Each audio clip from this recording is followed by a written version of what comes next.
Hi friends, welcome to Malarvanam. எல்லோரும் எப்படி இருக்கீங்க? ஹோப் எல்லோரும் நல்லா ஹெல்த்தியாக வெல்தியாக இருப்பீங்கன்னு நினைக்கிறேன். வாங்க வீடியோக்குள்ளே போகலாம். என்னோடய vlog என்னென்னு பார்த்தீங்க அப்படின்னா, ஒரு 3 மணிக்கு மேலே கார்டன் ஒர்க் ஸ்டார்ட் பண்ணலாம் அப்படின்ற பிளான் தாங்க. நம்ம வீட்டு கிராஸ் மட்டும் என்னமோ தெரியல, ரொம்ப வாடி போய் மஞ்சளாக தான் இருக்குது. எவ்வளோ தண்ணி விட்டாலும் சரி, எவ்வளோ இது பண்ணாலும் சரி. அதுக்கு முன்னாடி பார்த்தீங்க அப்படின்னா களை எடுக்கலாம். அதாவது இங்கே வந்து வீடுன்னு சொல்லுவாங்க. அந்த வீடு வந்து பிடுங்கிடலாம் அப்படின்னு சொல்லிட்டு பிடுங்கிட்டு இருக்கேங்க. கையில் க்ளவுஸ் போட்டு தான் பிடுங்கினேன். ஆனாலும் அது பயங்கர முள் இருக்கும். முடிஞ்ச வரைக்கும் எடுக்க ட்ரை பண்ணுறேன். என் வீட்டுக்காரர் என்ன சொன்னேன்னா, பின்னாடி நான் பார்த்துக்கிறேன், முன்னாடி நீங்கள் போங்க அப்படின்னு சொன்னேன். பட் கையில் வச்சுருந்தேன் இல்லையா ஒரு பேகு, அதில் மட்டும் தான் என்னால் பிடுங்க முடிஞ்சது. கையில் முள் குத்தவே வந்துட்டேன் நான். 2வது பார்த்தீங்க அப்படின்னா, உச்சி வெயிலில் போனதுனாலேயும் நம்ம தெரில முடியலைங்க. ஸோ ரொம்ப டயர்டாக இருந்துச்சு அப்படின்றதுனால வந்துட்டேன். அவர் என்ன பண்ணிகிட்ருக்காரு அப்படின்னு சொல்லி பார்க்குறதுக்கு. அவங்க என்ன பண்ணாங்க அப்படின்னா, வீடோட மருந்து, வீடு கில்லர் வந்து மருந்து அடிச்சிட்டு இருந்தாங்க. ஸோ அந்த வேலையெல்லாம் முடிச்சுட்டு நானே பின்னாடி வந்து பிடுங்குறேன் வா அப்படின்னு சொன்னாங்க. பட் எனக்கு கொஞ்சம் கஷ்டமாக தான் இருந்துச்சு. அவங்களுக்கு ஹெல்ப் பண்ணலாம் அப்படின்னு சொல்லிட்டு தான் நான் போனேன். பட் ஒரு 7 to 10 மினிட்ஸ் தான் பிடுங்கியிருப்பேன். அதிலேயே ஒரு பேக் ஃபுல்லாக வந்துருச்சு. அதுக்கு மேலே என்னால் முடியல, கையெல்லாம் வந்து இதுவானதுனால. சரி நான் வந்து மருந்தடிக்கிறேன் அப்படின்னு சொன்னேன். சரி அதுக்கு முன்னாடி கொஞ்சம் காஃபி போட்டு எடுத்துகிட்டு வா, எனக்கு காஃபி குடிக்கணும் போல இருக்குது அப்படின்னு சொன்னாங்க. இப்போ டைம் பார்த்தீங்க அப்படின்னா 5 o'clock ஆகிடுச்சிங்க. சரி ஓகே, காஃபி குடிச்சிட்டு வேலையை ஸ்டார்ட் பண்ணலாம் அப்படின்னு சொல்லிட்டு காஃபி போட வந்துட்டேன். இதுக்கு முன்னாடி ஒரு மினி விலாகில் சொல்லியிருப்பேன், காஃபி தூள் வந்து காலி ஆகிடுச்சி அப்படின்னு சொல்லிட்டு. நான் இன்னும் காஃபி தூள் வாங்கலை. அதுக்கு பதிலாக என்ன பண்ணிகிட்ருக்கேன் அப்படின்னா, ஃபில்டர் காஃபி பவுடர் வந்து வீட்டில் வந்து 1 கிலோவுக்கு மேலே வாங்கி வச்சுருந்தேன். சரி முதல்ல அதை காலி பண்ணிடலாம் அப்படின்னு சொல்லிட்டு இப்போலாம் என்ன பண்ணுறேன்னா, ஃபில்டர் போட்டு ஃப்ரிட்ஜில் வந்து எடுத்து வச்சிடுறேன். தேவைப்படும் போது எடுத்து யூஸ் பண்ணிக்கலான்னு சொல்லிட்டு. அதை நான் எனக்கு யாரோ ஒரு ஃப்ரெண்டு சொன்ன ஞாபகம் இருக்குது. ஃபில்ட்ரு வந்து போட்டு வச்சிட்டிங்கன்னா மலர் ஒரு 3 to 4 days யூஸ் பண்ணிக்கலாம் அப்படின்னு சொல்லிட்டு. அதனால் அதை இப்போ ஃபாலோ பண்ணிகிட்ருக்கேங்க. வீட்டில் நிறைய வேலை இருக்குங்க. எந்த பக்கம் போனாலும் வேலை இருக்குது அப்படின்ற மாதிரி செஞ்சுக்கிட்டே இருக்கேன். ஒரு காலத்தில் பார்த்தீங்க அப்படின்னா, என்னோடய ஃப்ரெண்ட்ஸ் எல்லாம் வந்து ஒர்க்கிங் மாமா இருந்தப்போ சொல்லுவாங்க, மலர் என்னால் இந்த வேலை செய்ய முடியல, அந்த வேலை செய்ய முடியல அப்படின்னு சொல்லிட்டு. அப்போல்லாம் உண்மையாலுமே நானும் நினச்சிருக்கேங்க. அவங்க கொஞ்சம் மெனக்கெட்டால் செஞ்சிடலாம். ஆஃபீஸ் வேலைக்கு அவ்வளோ இம்பார்ட்டன்ட் கொடுக்குறாங்க, வீட்டு வேலைக்கு இம்பார்ட்டன்ட் கொடுக்கல அப்படின்னு சொல்லிட்டு உண்மையாலுமே மனசார நினச்சிருக்கேன். அது எவ்வளோ பெரிய தப்பு அப்படின்றத உண்மையாலுமே உணர்த்துறதுக்காக தான் எனக்கு இப்படி நடக்குதா என்னன்னு தெரியல. என்னால் வந்து எதையுமே ஒரு கான்சன்ட்ரேட் பண்ணி வீட்டில் எந்த வேலையுமே செய்ய முடியல.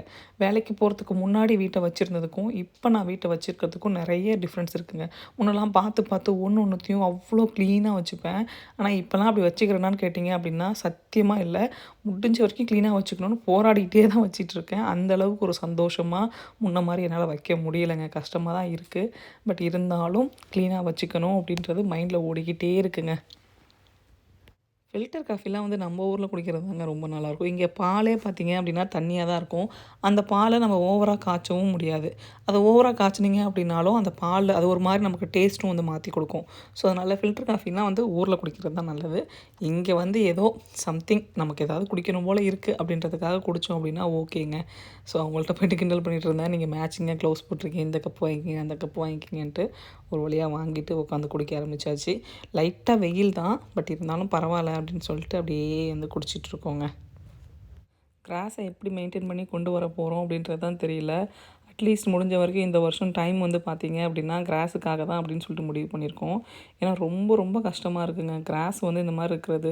பார்க்கும்போது காலைல எழுந்திரிச்சு வந்தோன்னா நம்ம விண்டோ தான் ஓப்பன் பண்ணுவோமா, பக்கத்து வீட்டு கிராஸுக்கும் நம்ம கிராஸுக்கும் இப்படி இருக்கே அப்படின்றதே வந்து ரொம்ப மனசு கஷ்டமாக இருக்கும். சீக்கிரம் சரி பண்ணணும் அப்படின்னு தோணிக்கிட்டே இருக்குது. முடிஞ்ச வரைக்கும் அதுக்கான ஒவ்வொரு ஸ்டெப்பையும் எடுத்து பண்ணிக்கிட்டே இருக்கோங்க. ஸோ எனக்கு வந்து சொல்லிக் கொடுத்துட்ருந்தாங்க எப்படி மருந்து அடிக்கணும் அப்படின்னு சொல்லிட்டு. சரி ஓகே, நான் வந்து மருந்து அடிக்கிறேன் அப்படின்னு சொன்னேன். உங்களுக்கு இப்போ பார்க்கும்போதே தெரியும் நம்ம கிராஸ் எப்படி இருக்குது, பக்கத்து வீட்டு கிராஸ் எப்படி இருக்குன்னு பாருங்கள். அவங்களோடது நல்லா பச்சையாக இருக்கா, நம்மளோட மஞ்சளாக இருக்குது பாருங்கள். அது மட்டும் இல்லை, நான் மேலே ரூமில் இருந்து இப்போ ஒரு ஷார்ட் எடுத்தேன்னா உங்களுக்கு காட்டுறேன். பார்த்தீங்க அப்படின்னா அப்படியே மஞ்சள் கலரில் மண்ணாக ஓடாக தெரியுங்க, அங்கங்கே சொட்டையாக. ஸோ அது கஷ்டமாக இருக்குது, எப்படாவது சரி பண்ணுவோம் அப்படின்னு சொல்லிட்டு. இடையில இருக்கிற வீடுக்கெலாம் வந்து அப்படியே ஒரு ரோவாக வந்து நீ வந்து இது வந்து நம்ம வந்து பேட்சஸ் தான் போட்டிருக்கோம். அதனால் வந்து நமக்கு தெரியும் அங்கே நின்று பார்த்தோம்னா ஒரு கார்னரில். ஸோ வந்து அப்படியே பாத்தியாக போயிட்டு வந்து எங்கெங்கெல்லாம் வீடு இருக்கோ அங்கே மட்டும் இந்த மருந்து அடிச்சிரு அப்படின்னு சொன்னாங்க. எந்த வேலையும் செய்யாமல் வீட்டிலையே இருந்துட்டு இப்போ இந்த வேலையை செய்யும்போது பயங்கர கால் வலி, தொடை வலிலாம் வருதுங்க. ஸோ இனிமேல் வந்து கொஞ்சம் வெயிட் குறையும்னு நினைக்கிறேன் இந்த மாதிரி வேலைலாம் செய்கிறதுனால. இன்றைக்கி ஒரு நாள் வேலை செய்கிறத வச்சு நான் சொல்லலை. சம்மர் அப்படின்னாவே நமக்கு வந்து இங்கே கொஞ்சம் ஒர்க் அதிகமாக தான் இருக்கும்னு வச்சுக்கோங்களேன், வெளில போக வர அந்த மாதிரின்னு சொல்லிட்டு. ஸோ அதனால் மேபி குறையலாம். நம்மளோட வீடு பார்த்தீங்க அப்படின்னா ஏர்போர்ட் பக்கத்தில் இருக்குது அப்படின்றதுனால நிறைய ஃப்ளைட் வந்து நம்ம கிட்டக்கவே பார்க்கலாங்க. ஸோ சத்தம் போடுறதெல்லாம் ரொம்ப நல்லாவே கேட்கும். சம்டைம்ஸ்லாம் பார்த்தீங்க அப்படின்னா நமக்கு வீட்டில் வந்து உள்ளே இருக்கும்போதே மேலே தடன்னு ஆடுற மாதிரி ஒரு ஃபீலெல்லாம் வரும். ஸோ அதெல்லாம் இந்த இதோட ஃபீல் தான். அடுத்து எல்லா வேலையும் முடிச்சுட்டு வந்தாச்சுங்க. போய் ரெஃப்ரெஷ் ஆகிட்டு வரலான்னு சொல்லிட்டு ரெஃப்ரெஷ் ஆகிட்டு வந்து தான் அடுத்தடுத்த வேலைகளை செய்யணும். முடிஞ்ச வரைக்கும் எல்லா வீடுக்கும் அடித்து முடிச்சாச்சுங்க. அவங்களும் வந்து இருந்த வீடெல்லாம் மீதி இருந்தது எல்லாத்தையுமே வந்து க்ளீன் பண்ணி எடுத்துட்டாங்க. ஸோ இன்றைக்கி பார்த்தீங்க அப்படின்னா பெருசாக வீட்டு வேலை அப்படின்னு சொல்லிட்டு எதுவும் கிடையாது. குட்டி குட்டி வேலைகள் தான் இருக்குது. அது எல்லாத்தையும் முடிச்சுட்டு நாளைக்கு எடுத்துகிட்டு போகிற ட்ரெஸ்ஸு அது எல்லாமே ரெடி பண்ணி வைக்கணுங்க. வாஷர் ட்ரையர் போடலாம் அப்படின்னு சொல்லிட்டு உள்ளே போனேன். ஆனால் எனக்கு இன்னும் கொஞ்சம் துணி சேரட்டும், ஏன்னா பெரிய வாஷிங் மிஷின் அப்படின்றதுனால கொஞ்சம் துணி சேரட்டும் போட்டுக்கலாம் அப்படின்னு சொல்லிட்டு வந்தாச்சுங்க. நாளைக்கு எடுத்துகிட்டு போகிற ட்ரெஸ் எல்லாத்தையுமே எடுத்து வச்சுட்டேன். அதுக்கப்புறம் என்னோடய கண்ணாடியும் வாட்சும் இல்லாமல் இருக்க முடியாதுன்னு சொல்லிட்டு அதையும் எடுத்துக்கிட்டேங்க. டைம் பார்த்தீங்க அப்படின்னா 7:45 ஆகுது. ஆனால் இன்னும் நான் எந்த வேலையுமே ஆரம்பிக்கல. போயிட்டு இப்போ சமைக்கணும், எல்லாம் பண்ணணும். அப்படி மைண்டில் ஓடிக்கிட்டே இருக்கு, என்ன சமைக்கலாம்னு சொல்லிட்டு. ஸோ யோசிச்சுட்டே தான் இருக்கேன். கீழே போயிட்டு கபிலன் கிட்டே கேட்கணும். கபிலன் வந்து என்ன வேணும்னு சொல்லி கேட்குறனோ அதுதான் அன்றைக்கி சமைக்கணுங்க. ஸோ டைம் பார்த்தீங்க அப்படின்னா 7:45 ஆகிடுச்சு. ஆனால் வெளியில் எப்படி இருக்குது பாருங்கள் வெதர். ஸோ நான் இனிமேல் நைட்டு தான் இங்கே வருவேன் அப்படின்றதுனால நல்லாவே டார்க் ஆகிடும். அந்த டைமில் பார்த்தீங்க அப்படின்னா நான் லைட் போட்டோம் அப்படின்னா நமக்கு வந்து வெளியில் அப்படியே நல்லா தெரியும். ஸோ நைட்டில் வந்து அதனால் வந்து கர்டைனை மூடிடலாம். மூடிட்டு இப்போ கீழே போயிடலாம். வீடு வந்து வெளிச்சமாக தான் இருக்குது. பட் மேலே வந்து நான் இனிமேல் வரமாட்டேன் அப்படின்றதுனால கீழே இறங்கிட்டேங்க. அப்புறம் நிறைய பேர் வந்து நீங்கள் என்ன வேலை பார்க்குறீங்க அப்படின்னு சொல்லி கேட்டிருந்தீங்க ஷார்ட்ஸ்லலாம். நான் வந்து இங்கே இருக்கிற ஸ்கூலில் டீச்சர் அசிஸ்டண்ட்டாக ஒர்க் பண்ணிகிட்ருக்கேங்க. அதை பற்றின வீடியோ, அந்த ஜாப் எப்படி நான் வாங்கினேன் அப்படின்ற எல்லா இன்ஃபர்மேஷனுமே நான் ஏற்கனவே ஒரு வீடியோ போட்டிருக்கேன். போய் பாருங்கள். அதில் உங்களுக்கு யூஸ்ஃபுல்லாக இருந்துச்சு அப்படின்னா நீங்களும் ட்ரை பண்ணி பாருங்கங்க. ஸோ டின்னர் வந்து பார்த்தீங்க அப்படின்னா இடியாப்பமும் கடலைக்கறியும் செய்யலான்னு பிளான் பண்ணி வச்சுங்க.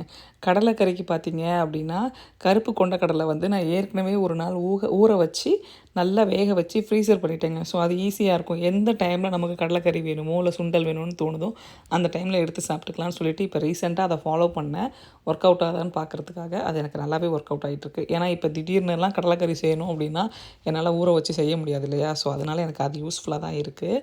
இப்போ இடியாப்பத்துக்கு மாவு எடுத்துடலாம். நான் வந்து 1 கப் அளவுக்கு எடுத்தேன் அப்படின்னா எனக்கு கரெக்டாக இருக்கும் அப்படின்னு சொல்லிட்டு தான் யோசிச்சுட்டு இருந்தேன். அதுக்கப்புறமா இடியாப்பம் அப்படின்னா லாஸ்ட்டாக சுகர் போட்டு கொஞ்சம் சாப்பிட்ணுன்னு சொல்லிட்டு கண்டிப்பாக கேட்பாங்க. ஸோ அதனால் கொஞ்சம் 1/2 கப் அதுக்காக எடுத்துட்டாங்க. ஸோ 1.5 கப் இடியாப்பம் எடுத்திருக்கேன். இதில் பார்த்தீங்க அப்படின்னா உப்பு போட்டுக்கலாம். அதுக்கப்புறம் தேங்காய் எண்ணெய் வந்து ஊற்றிக்கலாங்க.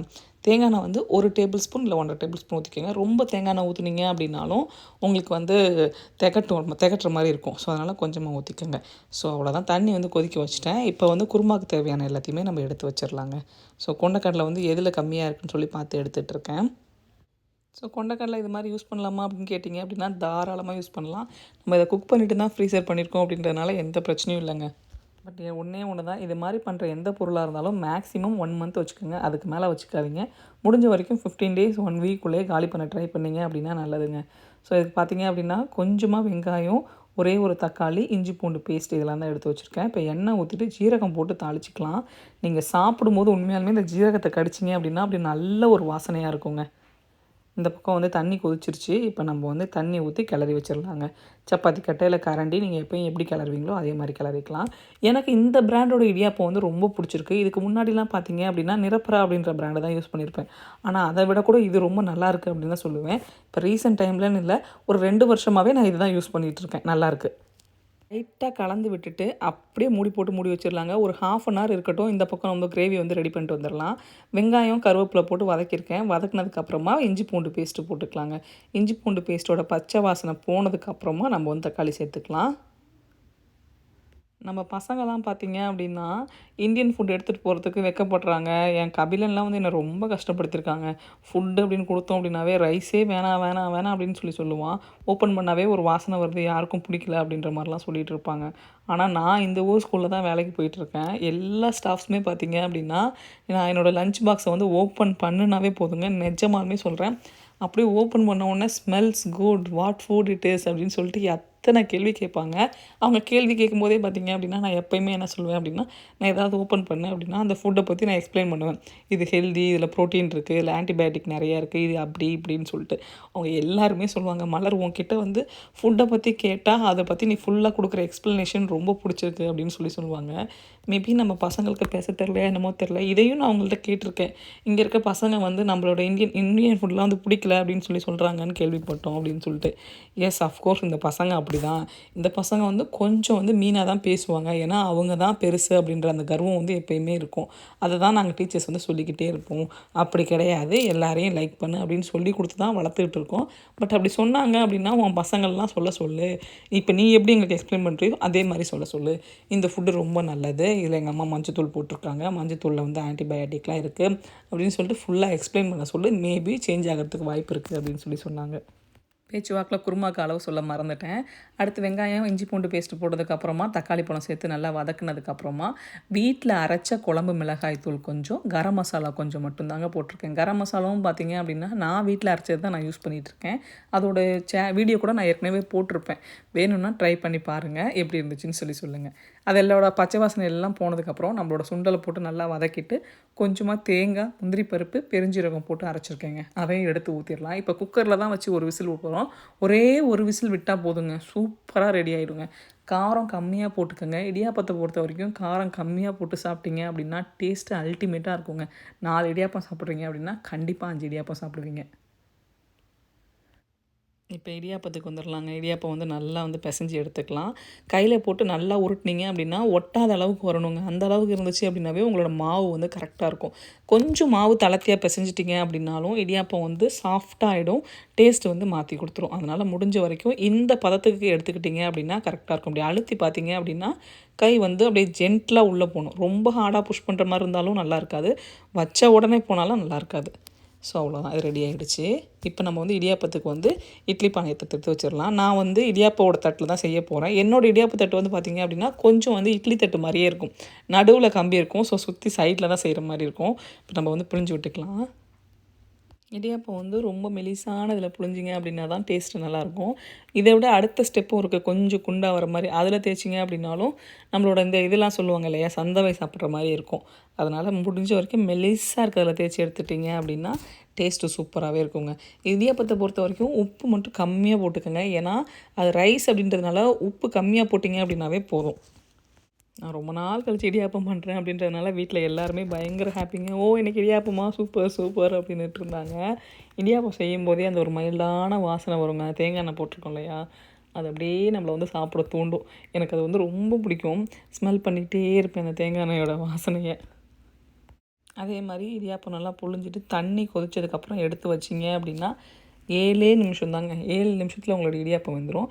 இந்த மாதிரி இட்லி பாத்திரத்தெலாம் வைக்கிறீங்க அப்படின்னா தண்ணியை வந்து ஸ்லோ பண்ணிவிட்டு கொதிச்சதுக்கப்புறம் தானே வைக்கிறீங்க. இன்னும் கொஞ்சமே ஸ்லோ பண்ணிவிட்டு அதுக்கப்புறமா வச்சிங்க அப்படின்னா அந்த கொதிச்சு கீழே இருக்க லேயரில் வந்து மிஸ் ஆகாமல் இருக்கும். ஸோ இது வந்து ஒரு குட்டி டிப்பு, ஃபாலோ பண்ணி பாருங்கள். ஸோ சைட் பை சைடு இருந்த பாத்திரம் எல்லாத்தையும் அப்படியே கழுவிடலான்னு சொல்லிட்டு வந்தாச்சுங்க. ஏன்னா சமைக்க வந்தப்பே டைம் பார்த்தீங்க அப்படின்னா 8 மணிக்கு மேலே ஆகிடுச்சு. ஸோ குட்டி குட்டி பாத்திரத்தெல்லாம் கழுவிட்டேன் அப்படின்னா எப்படியும் இடியாப்ப தட்டு அந்த இட்லி கொப்பரெல்லாம் வச்சோம் அப்படின்னாவே சிங்க் அடைஞ்சிருங்க. ஸோ அதுக்கு முன்னாடி பாத்திரத்தெல்லாம் கழுவி எடுத்துடலாம் அப்படின்னு சொல்லிட்டு கழுவி எடுத்துகிட்ருக்கேன். எண்ணெய் ஜாடி கழுவுறது மட்டும் கொஞ்சம் கஷ்டங்க. நல்லா சோப்பு போட்டு 2-3 தடவை சுடு தண்ணியில் கழுவி எடுத்தோம் அப்படின்னா தான் பளிச்சுன்னு வருங்க. ஸோ அந்த வேலையை இப்போ நான் செஞ்சிட்ருக்கேன். பாத்திரம் கழுவுறது ஏன் நீங்கள் வந்து டிஷ்வாஷர் யூஸ் பண்ணலன்னு கேட்டிங்க. எனக்கு என்னமோ டிஷ்வாஷர் வந்து டபுள் வேலையாக தெரியுங்க. எப்போயுமே அது சிங்கிள் வேலை மாதிரி நான் ஃபீல் பண்ணதே இல்லை. ஸோ அதனால் நான் கையிலே கழுவி எடுத்துடுறது. ஸோ சூப்பராக இடியாப்பம் ரெடி ஆகிடுச்சு. பயங்கர சூடு. அதை எப்படிலாம் எடுக்கிறதுன்னு சொல்லி எடுத்துக்கிட்டு இருக்கிறேன் கஷ்டப்பட்டு. இதே மாதிரி இன்னொரு ஸ்டாண்ட் இருக்கும், தட்டாக உள்ளே வைக்கிற மாதிரி. அந்த தட்டாக இருந்துச்சு அப்படின்னா உங்களுக்கு இன்னும் ஈஸிங்க வேலை. பட் எனக்கு அதுவான்னு கேட்டிங்க அப்படின்னா அதுதான் பெஸ்ட்டு. இது வந்து ஓகேவாக தான் இருக்குது. நான் வாங்கிட்டேனேன்னு சொல்லிட்டு யூஸ் பண்ணிகிட்ருக்கேன். சூப்பராக இடியாப்பம் ரெடி ஆகிடுச்சு. எந்த தட்டாக இருந்தாலும் பரவாயில்லைங்க. பயங்கர சாஃப்டாக ஒட்டாமல் அருமையாக வந்துருச்சுங்க. ஸோ அடுத்தடுத்த இடியாப்பம் எல்லாத்தையுமே எடுத்து போட்டுடலாம். பயங்கர சாஃப்ட்டு. இதை பியாமல் எடுத்து போடணும். கொஞ்சம் ஆறிடுச்சு அப்படின்னா கைக்கு எடுக்கிறதுக்கு ஈஸியாக இருக்குங்க. ஸோ 2 தட்டு ஊற்றுற அளவுக்கு தான் நான் இடியாப்பம் பண்ணேன். எனக்கு கரெக்டாக இருந்துச்சு. எங்களுக்கு கபகபன்னு பசிக்குதுன்னு சொல்லுவாங்க தெரியுமா, அந்த மாதிரி தான். கார்டன் வேலை பார்த்ததுக்கும் அதுக்கப்புறம் குளிச்சுட்டு வந்ததுக்கப்புறம் பயங்கர பசி.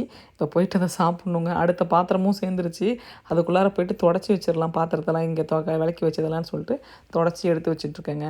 இங்கே இருக்கிறதுல நிறைய பாத்திரம் ரெகுலராக யூஸ் பண்ணுறதா இருக்கும். சில பாத்திரங்கள்லாம் பார்த்திங்க அப்படின்னா எப்போயாவது யூஸ் பண்ணுறதா தான் இருக்கும். ஸோ அதெல்லாம் வந்து தொடச்சி எடுத்து வச்சிட்டோம் அப்படின்னா அடுத்த டைம் யூஸ் பண்ணும்போதுக்குள்ளே எதுவும் ஸ்மெல்லோ இல்லை அங்கே எதுவும் ஃபங்கஸோ வராமல் இருக்கும் அப்படின்றதுனால அந்த மாதிரி பண்ணிக்கிட்டு இருந்தேன். ஒரே ஒரு விசில் விட்டு குருமாவும் ரெடி ஆகிடுச்சுங்க சூப்பராக.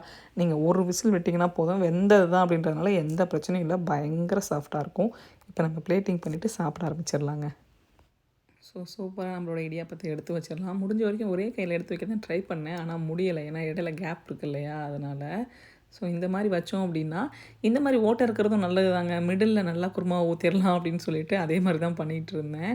நம்மளோட குருமாவை எடுத்து ஊற்றிடலாங்க. குருமான்னு சொல்லக்கூடாது, நம்மளோட கடலைக்கறி எடுத்து ஊற்றிடலாங்க. பயங்கர பசி அப்படின்றதுனால நானும் என்னோடய பெரிய பையனும் மட்டும் சாப்பிட ஆரம்பிச்சிட்டோம். சின்ன பையன் அவங்க அப்பா கூட சாப்பிட்றேன் அப்படின்னா, சரி ஓகே எனக்கு செம்ம பசிக்குதே நான் சாப்பிட்றேன் அப்படின்னு சொல்லிட்டு சாப்பிட்டாச்சுங்க. அதுக்கப்புறம் நான் சொன்னேன் இல்லையா, ஸ்வீட் இடியாப்பம் எங்கள் வீட்டில் எல்லாருக்கும் பிடிக்கும்னு சொல்லிட்டு, இந்த இடியாப்பத்தில் துருவின தேங்காய் போட்டுட்டு அதுக்கு மேலே சுகரோ வெல்லமோ எது வேணாலும் நீங்கள் போட்டுக்கலாங்க. போட்டுட்டு இந்த வெல்லமாக இருந்துச்சு அப்படின்னா இந்த இடியாப்பம் சூடாக இருக்கும்போதே கரைஞ்சிரும். இல்லை அப்படின்னா நீங்கள் ஒரு 30 செகண்ட்ஸ் வந்து அவனில் வச்சுக்கலாம். மைக்ரோவேவில் வச்சுக்கலாங்க. அவ்வளோதான். சாப்பிட்டு முடிச்சுட்டு எல்லா வேலையும் முடிச்சுட்டு நாளைக்கு என்னோடய வேலையை பார்க்குறதுக்கு கிளம்பிட்டேங்க. இந்த வீடியோவை இதோட முடிச்சுக்கிறேன். வீடியோ பிடிச்சிருந்துச்சு அப்படின்னா நம்ம சேனலை மறக்காமல் லைக் பண்ணி ஷேர் பண்ணி சப்ஸ்கிரைப் பண்ணுங்கள். அடுத்து என்ன மாதிரி வீடியோஸ் வேணும் அப்படின்றத கமெண்ட்ஸில் சொல்லுங்கள். தேங்க்ஸ் ஃபார் வாட்சிங்.